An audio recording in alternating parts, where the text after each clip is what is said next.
اللہ روح اور مادہ، گاڈ، اللہ، اسپرٹ اور میٹر، یہ تینوں کے تینوں قدیم ہیں جی۔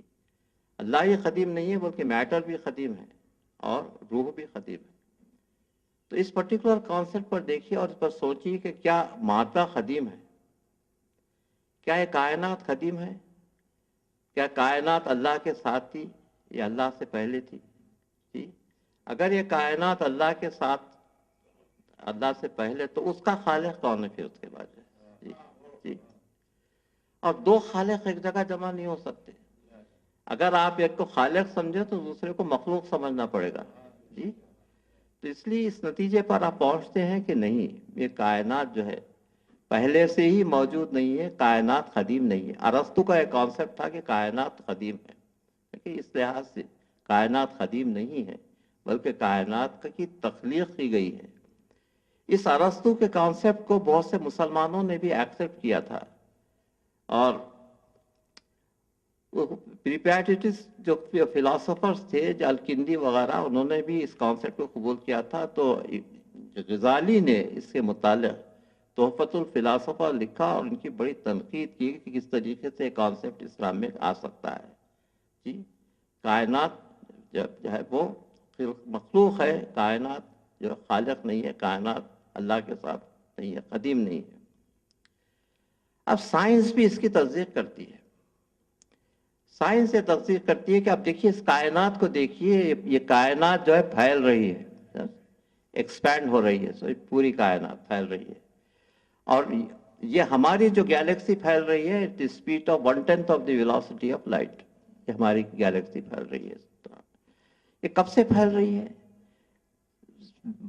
اربوں سے صدیوں سے یہ کائنات پھیل رہی ہے۔ جب سے کائنات خلق ہوئی ہے، جب خلق ہوئی تھی بالکل ایک ڈاٹ تھا، وہ ڈاٹ جو ہے وہ پھیلنے لگا جیسے جی۔ صلوات بر محمد وآل محمد۔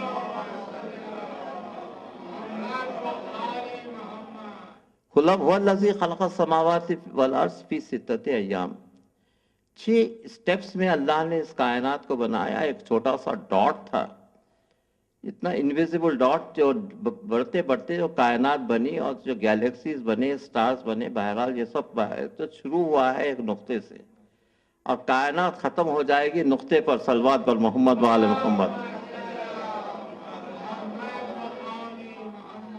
کل من علیہا فان ویبقی وجہ ربک ذو الجلال والاکرام، ہر چیز کو فنا ہے اور صرف اللہ کا چہرہ باقی رہ جائے گا۔ تو یہ اللہ کا یا جو ایلیگوریکل جو اسٹیٹمنٹ ہے کہ اللہ کا چہرہ، تو اشارہ تو کہتے ہیں ہاں وہ اللہ کا چہرہ باقی رہے گا، وہ اللہ جو کا دیدار نصیب ہوگا جو ہے مومن، تو وہ اللہ کا چہرہ، اللہ کا چہرہ نہیں، کوئی دیکھ نہیں سکتا اس کو۔ اللہ کا چہرہ اس کو کہتے ہیں جو ایک نقطے کی شکل میں حاصل ہوا، اور اس نقطے کو سارا اقتدار دے دیا گیا تھا کائنات کو پھیلانے کا، جو ہے اللہ کی طرف سے، کیونکہ اللہ ٹائم اینڈ اسپیس پہ نہیں آ سکتا۔ تو اللہ کی جو انشاءاللہ امامت کے سلسلے میں آپ کے سامنے یہ ساری چیزیں بیان کروں گا، تو یہ جو ٹائم اینڈ اسپیس میں اللہ نہیں آ سکتا، تو اس لیے اللہ نے اپنے جو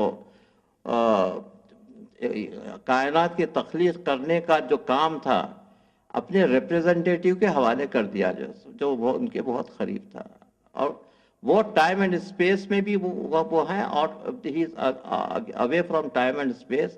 ہم کہتے ہیں کہ ایک چہرہ اللہ کی طرف، ایک چہرہ کائنات کی طرف، جیسے جی اللہ کی طرف سے لیتا ہے اور کائنات کو دیتا ہے۔ صلوات بر محمد وآل محمد۔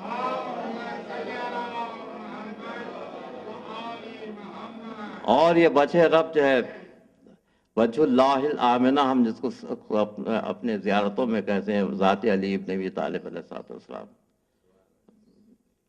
تو اس طریقے سے اللہ جو ہے کائنات کا خالق ہے، اور کائنات خود بخود خلق نہیں ہوئی ہے۔ اب سائنس کیا کہہ رہی ہے؟ سائنس یہ کہہ رہی ہے کہ کائنات اگر پھیلتی چلے جائے اس طریقے سے، تو ایک مقام پر ایسا کہ اس کے انٹروپی میں اضافہ ہو رہا ہے۔ بچے واقف ہوں گے انٹروپی کس کو کہتے ہیں؟ انٹروپی میں اس کا اضافہ ہوگا، second law of thermodynamics, entropy میں اضافہ ہوگا، اور جب انٹروپی میں اضافہ ہوتا ہے تو ہیٹ میں اضافہ ہوتا ہے، اور اخیر میں وہ ہیٹ ڈیتھ ہو جاتی ہے، کائنات ختم ہو جاتی ہے۔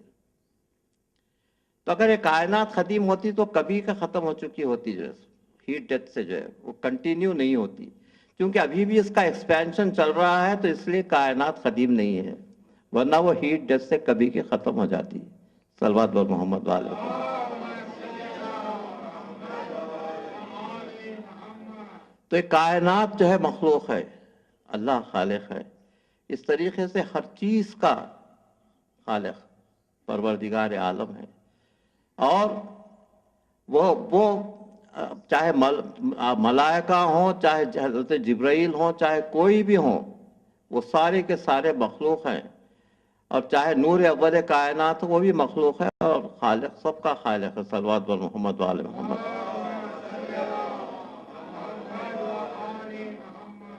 تو یہ دوسرا کانسیپٹ میں بہت جلدی آپ کے سامنے عرض کرنا چاہتا ہوں۔ وہ کانسیپٹ یہ ہے کہ اسٹیبل اور ویریبل، مستقل اور قابل تبدیلی، ویریبل مستقل اور قابل تبدیلی۔ تو مستقل کون ہے اور قابل تبدیلی کون ہے؟ تو جب تک آپ دیکھیے، آپ خالق اور مخلوق کے رشتے کو تو آپ سمجھ چکے ہیں، تو یہاں پر اسٹیبل جو ہے وہ ذات خالق ہے، اس میں ہر قسم کی اسٹیبلٹی ہے، اس میں کوئی چینجز نہیں ہوتا۔ لا تبدیل لسنت اللہ تبدیلا، قرآن میں کہا ہے، وہ اسٹیبل ذات ہے۔ ویریبل جو ہے یہ کائنات ہے، ایکسپینشن ہو رہا ہے، یہ ہے جو شروع میں کائنات تھی اب ویسی کائنات اب باقی نہیں ہے، آئندہ چل کے کچھ اور ہونے والا ہے۔ بہرحال یہ کائنات جو ہے، یہ ساری کی ساری کائنات ویریبل ہے۔ تو سائنس یہ کہتی ہے کہ جو ٹائم اینڈ اسپیس میں پیدا ہوا، جی ٹائم اینڈ اسپیس، تو یہ ہم ٹائم اینڈ اسپیس کے پابند ہیں۔ ہمارے 4 ڈائمینشنز ہیں، ہے نا، لینتھ، بریتھ، ہائٹ اور ٹائم۔ تو آئنسٹائن کی تھیوری کے لحاظ سے ہم 4 ڈائمینشنل ورلڈ میں رہتے ہیں۔ اس طریقے سے 7 ڈائمینشنل ورلڈس ہیں، 11 ڈائمینشنل ورلڈس ہیں، 35 ڈائمینشنل ورلڈس ہیں، اور بھی کائنات۔ تو اس لیے اقبال کہتے ہیں کہ ستاروں کے آگے جہاں اور بھی ہیں۔ یہ ملٹی ورس اور ملٹی ورلڈ جو کانسیپٹ ہے، یہ تو اللہ ہر انما امرہ اذا اراد شیئا ان یقول له کن، ہر کن فیکون کے ساتھ ایک نئی کائنات پیدا ہوتی ہے۔ صلوات بر محمد وآل محمد۔ تو یہ سارے کے سارے ویریبلس ہیں، ٹائم اینڈ اسپیس میں جو بھی پیدا ہوتا ہے وہ ویریبل ہے، اور اللہ کی ذات مستقل ہے، کیونکہ اللہ کی ذات میں نہ زمان ہے نہ مکان ہے، وہ بالکل اس ٹائم اینڈ اسپیس سے بالکل ویریبل ڈیپینڈنٹ نہیں ہے۔ اسی لحاظ سے اللہ سے جو بالکل ملحق ہے وہ بھی اس زمان و مکان کا پابند نہیں ہے۔ صلوات بر محمد وآل محمد۔ زمان و مکان کے پابند ہم ہیں، بٹ جو نور اول کائنات ہے وہ زمان و مکان کا پابند نہیں ہے۔ اس کے اشارے سے زمان و مکان بدلتے رہتے ہیں۔ صلوات بر محمد وآل محمد۔ اگر وہ دن کہے تو دن، اگر رات کہے تو رات، زمان و مکان اس کے تابع ہے، وہ زمان و مکان کا تابع نہیں ہے۔ اس لیے ہم حضور کو صاحب الزمان کہتے ہیں، ہے نا، ہمارے 12ویں امام کو ہم صاحب الزمان کہتے ہیں۔ زمانے کے صاحب، جی زمانے پر ان کا کنٹرول ہے، زمان و مکان پہ۔ تو یہ زمان و مکان کا کانسیپٹ کون اسٹیبل ہے اور کون ویریبل ہے، تو یہ مختلف اس میں تھیوریز ہیں، مجھے اس پہ جانے کا اس وقت نہیں ہے، کیا ارسطو کی ہے اور ابن سینا کی ہے، اور لیکن یہ سب تھیوریز کو چھوڑیے، مولا متقیان کی جو تھیوری ہے وہ یہ ہے کہ ہر چیز ویریبل ہے، یہ کائنات ویریبل ہے، اور آج جو چیز ہے وہ کل وہ چیز نہیں رہے گی۔ اور اس کا ایگزامپل انہوں نے دیا کہ بھئی آپ جب بہتے ہوئے دریا میں اپنا پیر ڈالتے ہیں تو ہر انسٹنٹ میں آپ بھی الگ ہیں اور وہ دریا الگ ہے، کیونکہ وہی پانی باقی نہیں رہتا اس کے تھوڑی دیر کے بعد جو ہے۔ تو اس طریقے سے ہر چیز بدلتے رہتی ہے، کائنات بدلتے رہتی ہے، زمان و مکان۔ تو انشاءاللہ اب 3 مجالس باقی رہ گئے ہیں، آپ تشریف لائیے، اور اسی فلسفہ مذہب آپ کے سامنے بیان کروں گا۔ اور رسالت اور امامت کے متعلق باتیں ہوں گی اور حکمت الہیہ کے متعلق باتیں ہوں گی. اور آج رخ تقسیم ہو رہے ہیں. میرے بیت الخائم میں مجالس میں پڑھ رہا ہوں 14 سے لے کے 18 تک. اس میں نہج البلاغہ کی جو میٹا فزکس ہے، نہج البلاغہ کی جو الہیات ہے، اس کے متعلق میں آپ کے سامنے عرض کروں گا. آج کی مجلس مختص ہے. 5ویں تاریخ حیدرآباد میں. ہر تاریخ کو کسی نہ کسی شہید سے منسوب کر دیا گیا ہے، اور حیدرآباد کا ٹریڈیشن یہ ہے کہ 5ویں تاریخ کو چھوٹے شہید حضرت علی اصغر علیہ السلام کا ذکر ہوتا ہے. تو اس مجلس میں اسی کا ذکر مصائب کے لیے عرض کروں گا آپ کے سامنے. تو لڑکے کی ولادت مقصد حسین کا سب میں بڑا ستون، اپنے باپ کے مقصد کو آگے پھیلانے کا. تو ایسا معلوم ہوتا ہے کہ سفر امام حسین سے پہلے اس کے آنے کا انتظار کیا گیا. پہلے جو ہے سفر امام حسین 28 سفر کو شروع ہوا، اور صاحبزادے کی ولادت 15 کو ہوئی. 15 سفر کو صاحبزادہ پیدا ہوا، 28 سفر کو امام روانہ ہوا. تو بیٹے کا انتظار کر رہے تھے آنے کا. تو سفر میں اس صاحبزادے کا جو اب وہ عمر اب آگے بڑھی ہے، اور جو تو پورے کا پورا سفر میں 13 دن کا سن تھا جس وقت مدینے سے نکلے ہیں. اس کے بعد مکے میں 4 مہینے کا قیام، اور اس کے بعد کربلا معلیٰ پہنچنے تک تقریباً 6 مہینے کا آپ کا سن تھا. یہ پورا سفر میں آپ کا سن گزر گیا سفر کی حالت میں. تو مولا انتظار کر رہے تھے، اور اس شدت سے انتظار کر رہے تھے، اور اتنا امپورٹنٹ کنٹریبیوشن تھا حضرت علی اصغر علیہ السلام کا، کہ جس وقت مدینے سے رخصت ہو رہے تھے تو جناب فاطمہ زہرا نے کہا کہ بابا یہ بچہ بہت چھوٹا ہے، آپ اس کو اپنے ساتھ مت لے جائیے، میرے پاس چھوڑ دیجئے، میں اس کو کفالت کر لوں گی، آپ کو زحمت ہوگی. کہا نہیں. اس کے بعد حضرت زہرا نے کہا کہ میں کوشش کرتی ہوں اگر اصغر میری گود میں آ جائے تو میں اس کو رکھ لیتی ہوں. تو آپ نے اپنے ہاتھ بڑھائے اور علی اصغر علیہ السلام بہن کی گود میں چلے گئے.